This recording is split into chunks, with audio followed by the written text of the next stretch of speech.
All right, well, why don't we get started? Welcome. This is a webinar that Cloudastructure is hosting. Cloudastructure is a cloud-based surveillance and security system with remote guarding capabilities. And we are pleased to have two very experienced risk folks, which I'll introduce in a second, to talk about the 5 ways to make your property more secure. First, we have Christine Malajek. Welcome, Christine. She's the Vice President of Enterprise Risk at Marsh. And we have Mark Weir, Partner and Managing Director at LCM Solutions. Welcome, you guys. Before we get started, though, I'm not looking at the chat, but hopefully you guys can. What I'd like to do is for our attendees, just quickly put in the chat, what you might be interested in hearing about and maybe what industry you're from, just so our panelists know perhaps how to direct the conversation. So I'll just give you a minute there to kind of type some stuff in. And then Christine, if you could just let me know when you feel that there's been enough input, and then we'll start. Well, maybe because you're recording this and this is going to be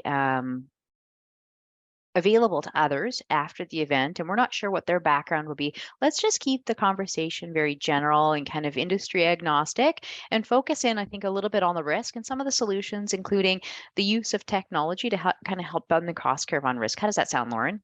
That sounds great. So I'm going to kind of pop into our main slide here. We're going to have Q&A at the end. So if there's questions, please feel free to put them in the chat. But let's kick it off. Cool.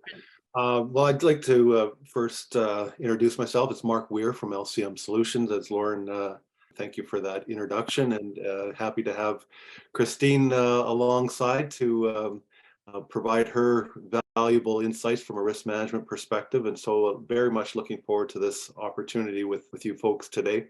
And welcome to everyone. I'm not sure what time zones you might be in, so it's probably just better just to say welcome. So anyway, one of the things that hopefully you'll find from the presentation today, we've tried to scale this so that you have some practical insights to apply to your business. And those insights, if you will, and being practical and sort of that common sense, it allows everybody to take a bit of a step back and look at some of the things that they're doing, possibly things that you could do differently or better, and then choose to then embark on your own journey as you go through this. So we, as we put this together, we're really sort of looking at the whole predicting and how do we prevent. And so that's one of the themes, as you'll sort of see as we go through this morning's presentation.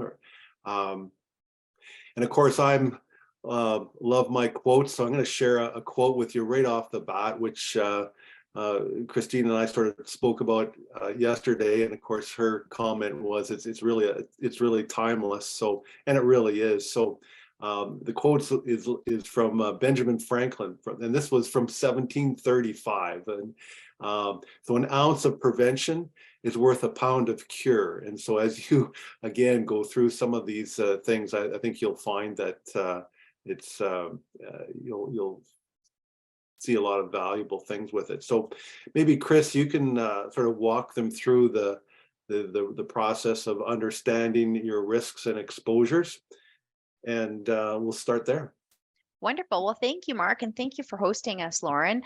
So my name is Christine Malajek, and I'm the Vice President of Enterprise Risk Services for Marsh Canada out of the Edmonton branch. And my experience and background is I'm not a broker, but I'm a career risk manager. And so for over 20 years, I've worked in the health, life, and disability, post-secondary, entertainment, oil and gas, construction, and public sector space. But there's been like a lot of opportunity to look at risk within each one of these organizations, but there's some common tools and techniques that I think would be certainly helpful.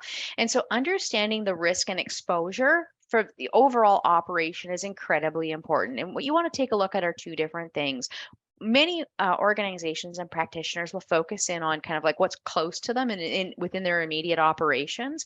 But I would also submit that what's really important is to start with the area around you. And so anytime I'm looking at, a risk assessment for an operation that would then feed into things like either safety, security, or business continuity planning, I like to take a look at what's happening around the neighborhood and using like the hazard identification risk assessment methodology or framework, grab Google Maps. It's easily available, not going to cost you any money. And, look at maybe what's within a kilometer radius, maybe 2 or 3 kilometer radius that might have an impact on your operation. So one organization that I worked for was a health, life, and disability company. And so when we took a look at least a kilometer out, we were, within proximity, a stick's throw from the LRT train station.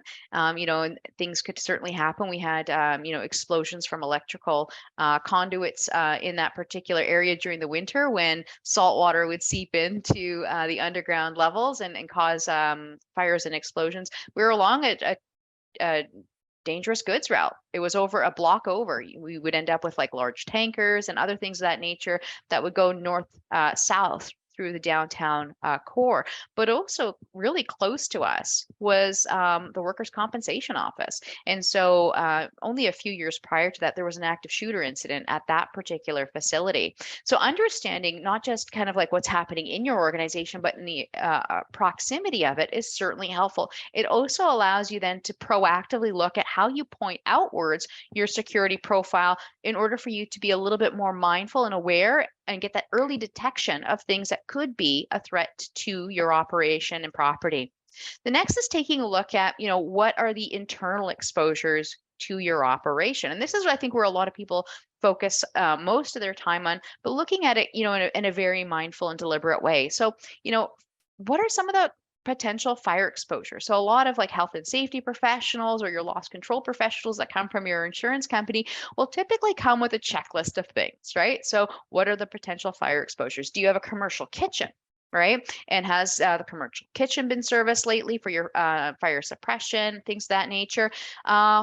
Plumbing. So that would be clean water, dirty water, right? Both of those things make a huge difference in an organization. And, being in Canada, it is not uncommon that if you're not particularly mindful, that pipes freeze in the harsh freeze thaw cycles that we do have, then they burst. And it's usually when everyone's away for the Christmas holidays. And, you end up with a large water release and a great deal of damage, but also theft and break and enters.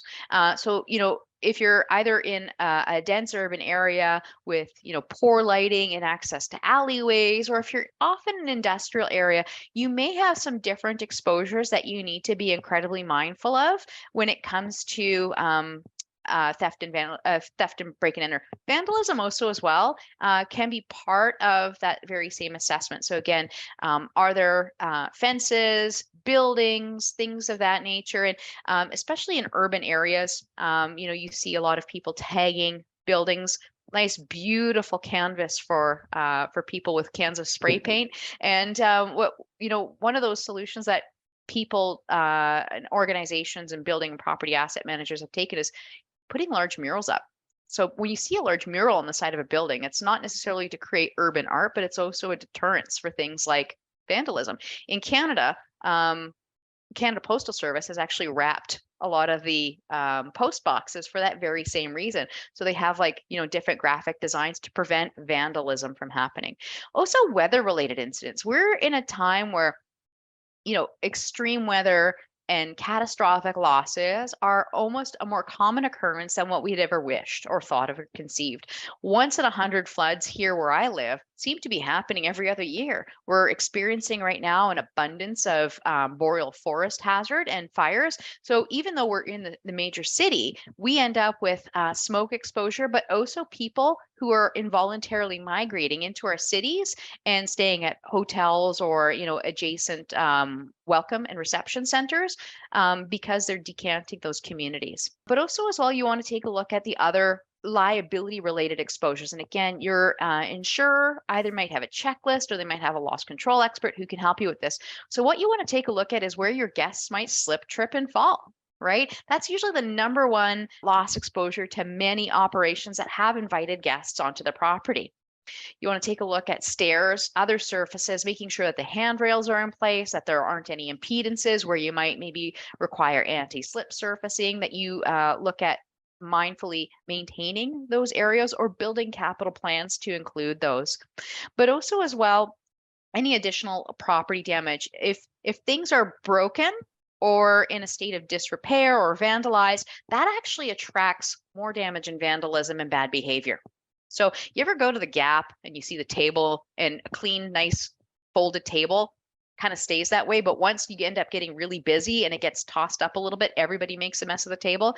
It's that kind of psychological piece that comes along with it, that if the property doesn't look clean, tidy, and respected, other people's won't see it in that very clean, tidy, and respected way. So it's part of that principles of crime prevention through environmental design that you just want to be mindful of. The broken windows theory. If it's broken, fix it. If it's dirty, clean it, right?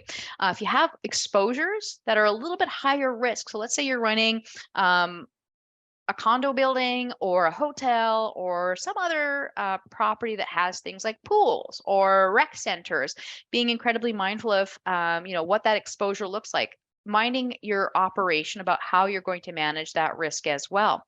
But also other public spaces, right? So if you've got common areas like lounges, lanais, barbecue areas, laundry rooms, parking garages, things of that nature. These are all spaces that you should be considering, again, the lighting and other safety and security features to that area.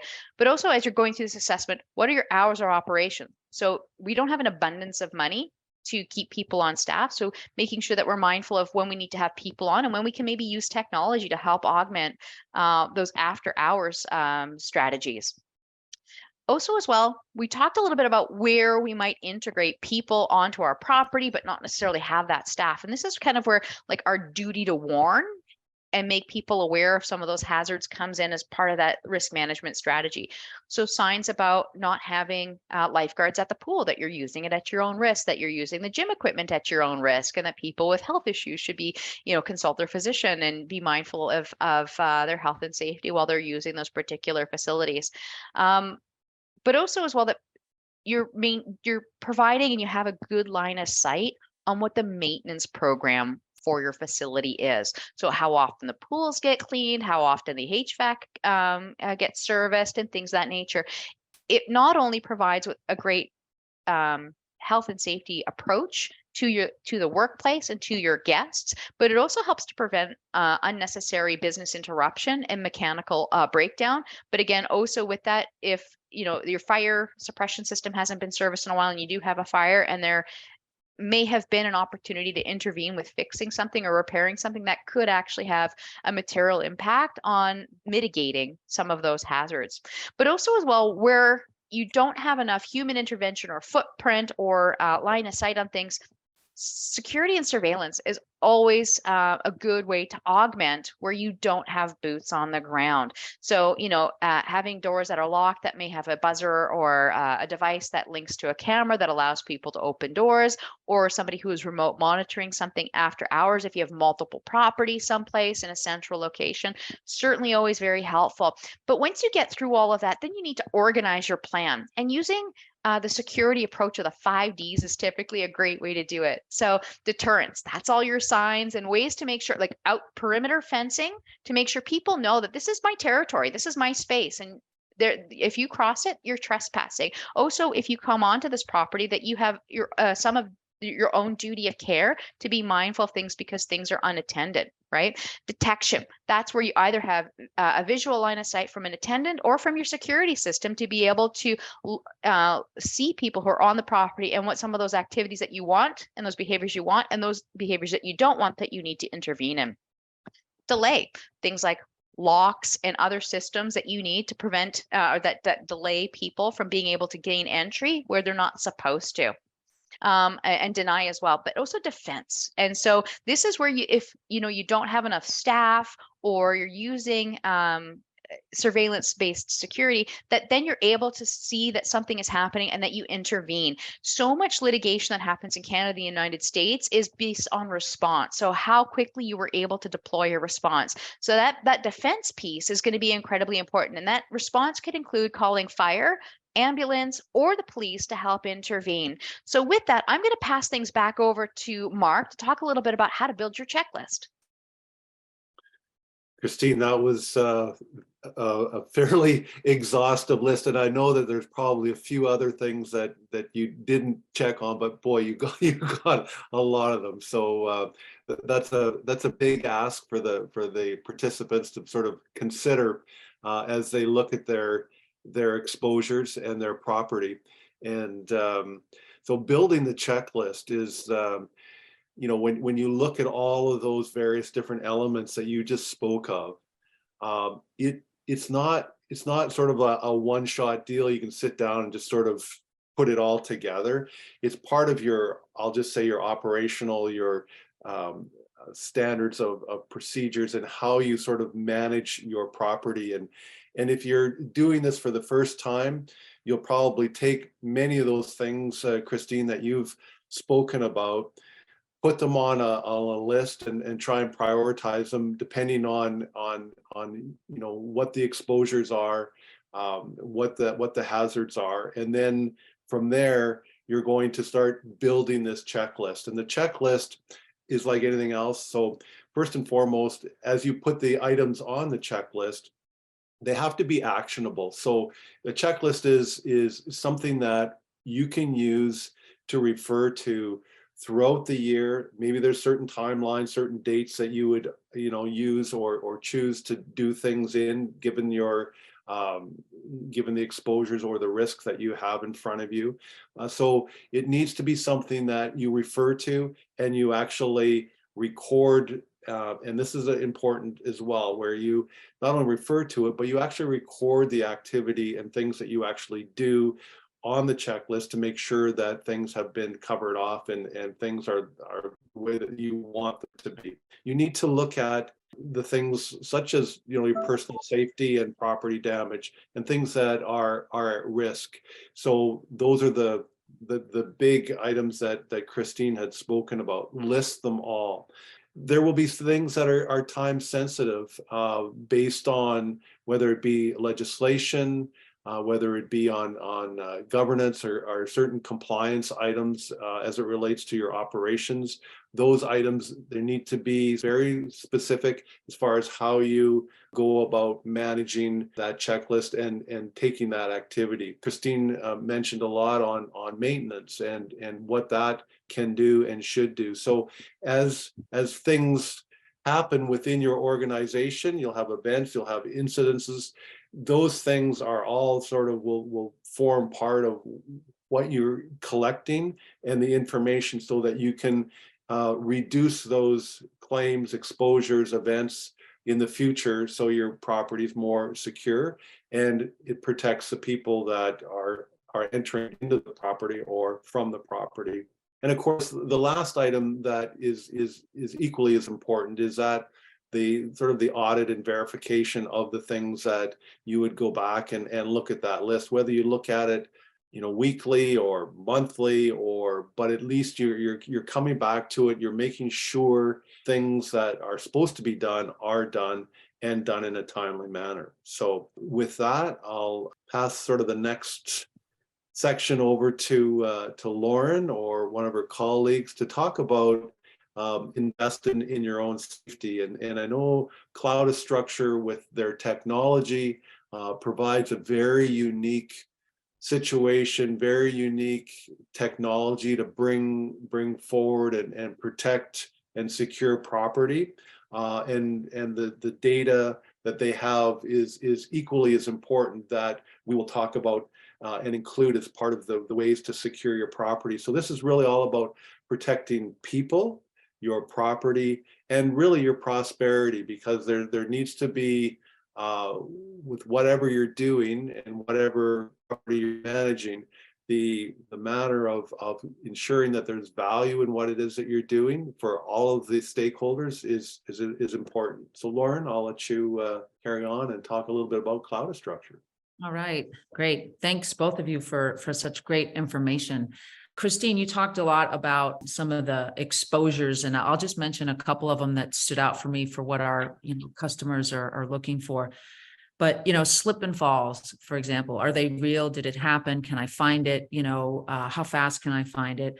Theft, break-ins, how quickly can I get the information to the police? really checking lighting, all that stuff, we take a look at when we're deploying in a customer situation.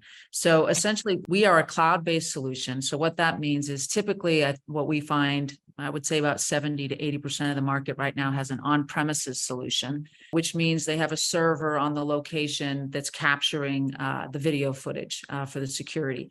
And that does present itself some element of risk, right? Because something could happen to the server, and it could be flooded, it could be fire, someone could steal it. So early on in our development of our product, we really started from the cloud. We're actually one of the first cloud native solutions. So all of the video storage is in the cloud, and you can store it for an unlimited amount of time. We work with any cameras or speakers on your customer premise, which is really a nice factor. A lot of on-premises solutions and other solutions require that you work with their proprietary cameras. We work with any camera type, which essentially allows you to preserve your investment. So, if you, and what we find is most people don't even know what they have in terms of camera types. And the good news is we come in and generally we can work with most, if not all of your camera types. The reason why we have speakers in there is also because we have a new solution. And again, Christine touched on this, which is remote guarding, and I'll get to that in a second. So essentially, we have a cloud video recorder, which is capturing all the video footage, sending it up to the cloud. We do our analytics up there. And what kind of analytics do we do? Well, we tag everything that goes into the cloud. So that essentially allows you to find anything very, very quickly, within seconds. If you had an incident occur and you don't know exactly when, it was over the last 2 days, but you know that the person had a backpack on, you can search by backpack and limit your video footage and look at maybe 2 or 3 incidences where there was someone with a backpack and find that within minutes, where previously it would have taken you hours to find someone like that. We do other analytics such as license plate recognition, facial recognition, people recognition, very, very sophisticated analytics. And then I'm just going to touch on the remote guarding piece because it really is critical that someone's watching your space. If you're not watching your space in the off hours, it's nice to have peace of mind knowing that there's what we call remote guards, giving you that off hour support, watching if people are coming into a common area and going into the pool at 2 a.m, where something could happen. And we're actually finding that is happening very often in a lot of our properties where people go into the pool area after hours. And it really does increase safety because this is where the speakers come in. The speakers come in where you can talk down and say, hey, you're in an area which is closed. Please, get out of the area. If you're in a parking garage, it's 2 a.m. and the guard sees someone that looks a little suspicious walking around at 2 a.m. and then a resident comes in and it looks like an unsafe situation. You can have a talk down experience where that remote guard is saying, hey, I get out of the area. There's somebody there. In 93% of the cases when talk down is used, the incident is avoided. It's very, very powerful. And so, and because we can do this now in the cloud, physical guards are very, very expensive, $4,000 to $5,000 a month for your typical physical guard. So we can go in with a remote guarding service and literally for a fraction of the cost, provide eyes on site everywhere. So that kind of touches on a little bit about what you all were talking about in terms of reducing your risk. It's a technology solution that's affordable. It has a very big ROI in terms of reducing your risk, your security, making your property actually more attractive for someone to stay there. If you're in a multifamily complex, for example, if you tout that you have this kind of solution, people feel safer and they're going to stay there longer, and you'll have less people moving out due to unsafe incidences. So that's just a touch on what we provide. Happy to provide more information to you all after the fact, but I guess we can move to item number 4. Great. Thanks, Lauren. That was very, very insightful. And I noted the top of your slide there was invest and gather data, which is really key to the decision-making ability for those people that are managing properties. And so one of the things that I'll speak about briefly is really about gathering this data, and the data that sometimes people don't think that they have any data. And of course, with Cloudastructure, they have some proprietary data and information that they gather and provide to their customers, which can be used to analyze and look at the risks and exposures that they've got.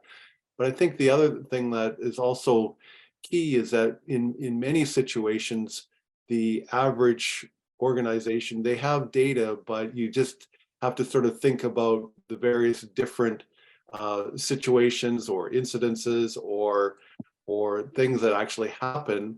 And part of that will come actually from the checklist and looking back at some of the situations that have happened. And as you've done things, you'll be able to sort of gather and record that activity. So it's really about taking the proactive steps in reducing claims and the cost of claims. And the hiring of professional vendors will also allow you to have some ability to reduce your exposures and your risk, and ensuring that you've got the right people at the right place at the right time doing the right job. So that's also key to that. When you're tracking your incidences, to make sure that you're taking the remedial action and taking those proactive steps to look at those exposures and figure out a way as to what to do and how to reduce them. So with that, maybe I'll move it over to Chris for the whole notion of the next section, which is being engaged and accountable. So Chris, do you want to sort of have a go with that? You bet. As a property owner or a property manager, risk manager, or whatever role that you play in the organization, you are playing a risk management role. And it's your responsibility as an owner, operator, whatever the case may be, to help ensure the safety, security, and preserve property for the organization that you work for. And, certainly what you want to do is continue to demonstrate that you're a good steward of that program, that you're fulfilling your legal duties and obligations under the jurisdiction of law that you operate in. So, we have a number of things that we had mentioned up at the top. So things like having an appropriate maintenance checklist, having an appropriate checklist for looking at daily hazards around the property. And, all of these things do kind of come together at the end of the day with respect to insurance in various jurisdictions and under various types of programs to demonstrate you are a good risk. No underwriter wants to put money on an organization that doesn't do risk management well. Like if they're afraid that, you're not doing maintenance on any of your fire and life safety or your HVAC systems, there's a strong possibility that there's going to be some sort of a mechanical breakdown. They could end up with a business interruption loss. They could end up with a flood. They could end up with a fire. They could end up with guests being hurt. Nobody wants to be on risk for that type of stuff. So making sure that, you take control of that piece and do that on behalf of your organization not only helps to ensure, the best employee and guest experience, but it also demonstrates to again, the lenders and your insurers that you're running a good shop, that you're a good risk, right? And so what we'll also do is ensure, hopefully, that you've reduced the number of claims that you have because you have control over your premises. And those claims could be, either third party or internal. A good example of, having good controls in place and being able to manage your own internal exposure would be on theft. So one organization that I worked for had a very large food and beverage component, and it was through the use of CCTV and a tip from an internal employee that it was noted that people were removing food and beverage materials, so things like large loins or liquor or whatever the case may be, because they had a side hustle doing catering. And so, those types of exposures, you might not necessarily put towards your insurer, but they could also affect your balance sheet, right? And so also as well, like where you have slips, trips, and falls, reducing that also is more likely when you're submitting your claims experience to translate into better premiums and better markets for you to access. But also understanding, where you are in the current space of things like deductibles. The condo market here in Canada is not awesome, right? From a liability and a property perspective. So showing that you are a good risk and that you have all of these checks in place and that you are managing the property well certainly provides you with opportunity to find better markets in a hard market and where you have very limited capacity. But also what you want to do is that you're not done, right? You want to communicate this continuous improvement that you're having in your operation with your broker and your markets. And so continuously showing, hey, like this year we've made an investment into a new perimeter fence to keep people out.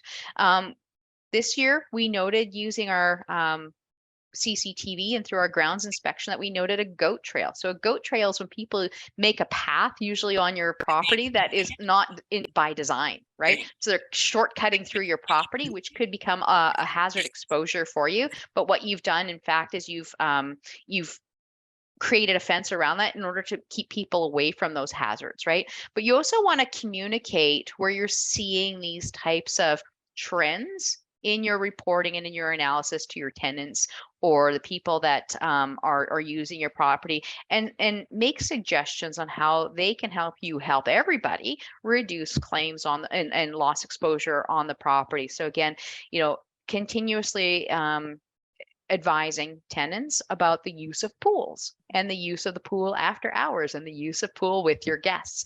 If you bring a guest on, you have to then socialize what some of those rules to the pools are.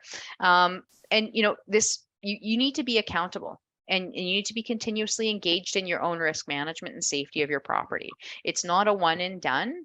Anytime you have a material change in risk as well for your operation, I would submit that you go back and you review your risk assessment. So material change in your operation could be that you've actually put in a pool and you've operationalized it. You've put in a new barbecue area in the common area.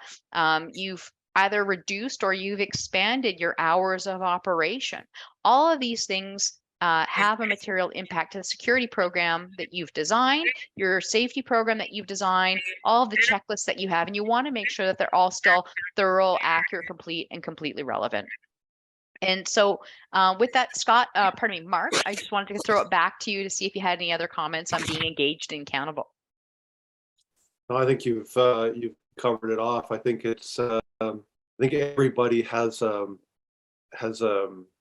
real duty, if you will, to not give up their authority without knowing, what they're actually giving up. And so I think it's just really important to be, present and to be involved and engaged at the end of the day. Even though it's easy to advocate and give authority and to have someone else do it because that's the easy way out, but unfortunately, it has a lot of downsides in doing that. So, but yeah, you've covered it off really well. Thank you. Yeah, and I guess the only thing I would also add is, technology can really help you out here, whether it's access control, really organizing who comes in and off your property and being notified if, it's not the right person, or the technology of security and surveillance on your property, or remote guarding.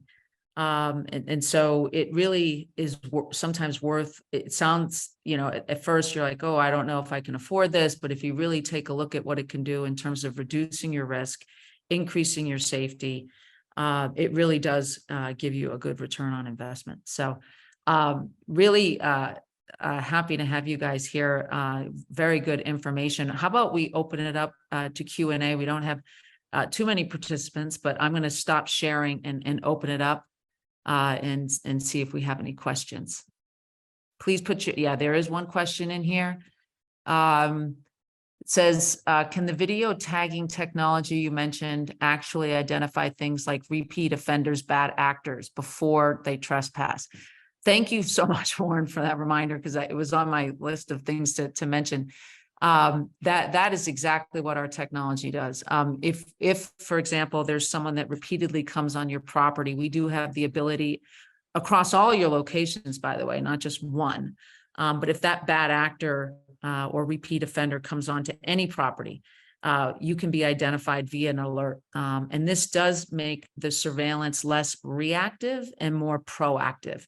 And that's where we are today. Like a lot of folks are using the technology in a very reactive way. Oh, let me look for hours about what happened. But with remote guarding and alerts and artificial intelligence, you really can take a proactive approach and stop crime, theft, accidents before they happen. So yeah, thanks for that question there. Let's see if we have any other questions. There's two in the chat box next to the Q&A box. Yeah. How can you reduce your risk and overall cost of insurance applying Cloudastructure?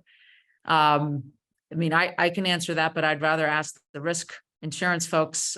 So Christine or Mark?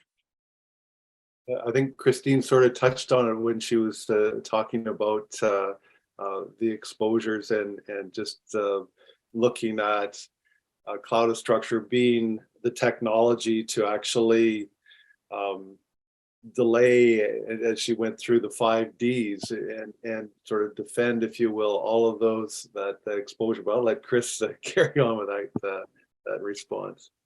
Thanks, Mark. So I think it goes again to the overall risk management system that you have on the property. It demonstrates between understanding what the hazards are externally, internally, having good checklists, but also having the means of being able to have, early detection, being able to preserve information, and also to help with defense, right? So it's not just a matter of, can I see something and call the police, but are you able then to translate that information into a defense position for the insurer? So some underwriters may see a very holistic program as including something like Cloudastructure or any other type of surveillance service as being a good addition to the overall risk management posture of your portfolio.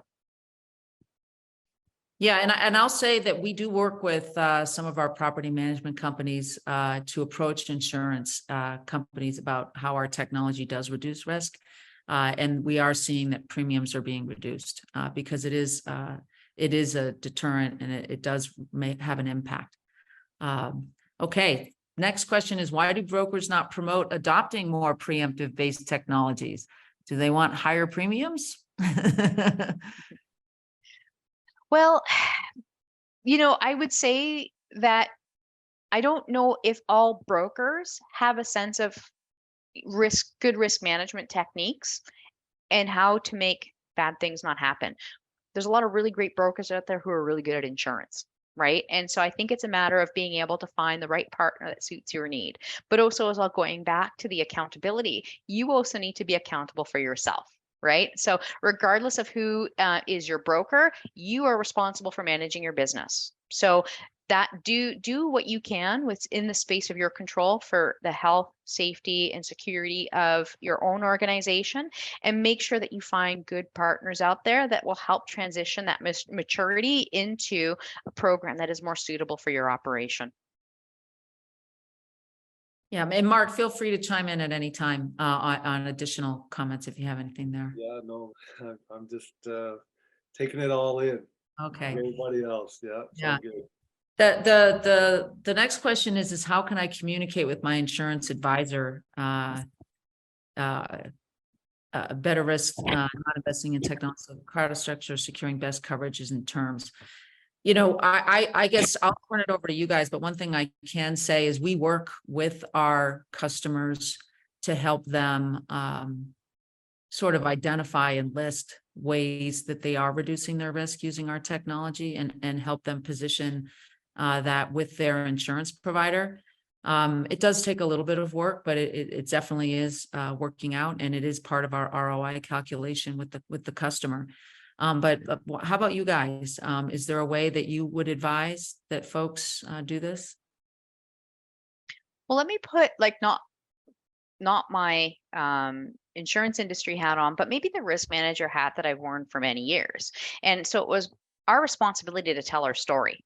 And so being able to go line by line of business and so if it's your liability, if it's your property, if it's your crime coverage, it's your cyber, whatever the case may be, you got to tell your story. So not just fill in the application and here you go, good luck. Underwriters want to see what kind of risk you are. So whatever story you can tell, and either, one case, I worked for an entertainment company. So we had our media and communications team put together a video for a DVD to go to the London market. In another case, we put almost together like a risk report that went to, and we indexed it just like it was a professionally written report for the market. You might have to just, collate something in an index. Just here's for the market, here from a liability perspective. We have a great signage program. Here's some of the signage that we have from a property perspective. Here's some of the maintenance schedule that we have. We also, from a security perspective, here's the stuff that we do on a proactive and a reactive and responsive basis to make sure that we have a good line of sight of what's happening on our premises, both from kind of an invited guest, a trespasser, and from an employee perspective. But it's your job to tell your story. Yeah, and if you're not sure, I would just say also ask your vendor if there's particular, ask them how do you quantify how your technology is reducing risk, because they can help do some of this legwork for you. Because what we do recognize is that, especially in property management and other real estate property folks, time is short, and telling the story can take some time. So if you can get others to help you tell your story, definitely do that. And we are always happy to do that for our customers, to save on time. Okay. Any other questions? Let's see let me go back to see if there's a Q&A. Okay. I think we're good on that. Okay. Well, I think it's perfect. 9:45. We were hoping to wrap it up at 45 minutes. Thank you both, Christine and Mark, for the great conversation. I don't want to promise anything, but I'm hoping that we can create a blog from this with the tips and tricks that Christine and Mark have shared with us today, so that you can also get this information and quickly read over it and save it if you find it valuable. And anything else you want to add in closing comments, Mark or Christine? Well, I think your last sort of comments and Christine sort of touched on it is really, the communication is really key through all of this, and being able to communicate internally as well as externally is a significant skill set, and it's obviously very important to be able to do that. So I'll just say communication and be engaged. Excellent. And start somewhere. And so, I appreciate that sometimes you get started in the middle of a budget cycle and don't necessarily have money set aside for big investments, but start somewhere. Start with just being able to do a hazard assessment or an environmental scan of what's happening around you internally, and start to build those checklists. Once you start to develop those internal checklists and get your claims data together from your insurer and from your TPA, and then you can start to take a look at losses and trends. And then this way, in this fall, when you start going into budget meetings, you can start making the business case for investment. So if you need to make an investment into signs that say no trespassing, if you need to make an investment into fixing stairwells or maintenance programs, if you need to make an investment into something much more sophisticated like a video-based security system, or augmenting it in with something that is actively monitored and video-based, then that's something that you should be doing. But start somewhere and then build yourself up to a more robust and sophisticated program. Rome wasn't built in a day, and neither will your program, but start somewhere. Terrific. Well, thank you again. If you have any questions, attendees, feel free to follow up with Christine, Mark, or myself. We'll definitely put our contact information in our follow-up. Thank you for attending. And have a great day. Thanks, everybody.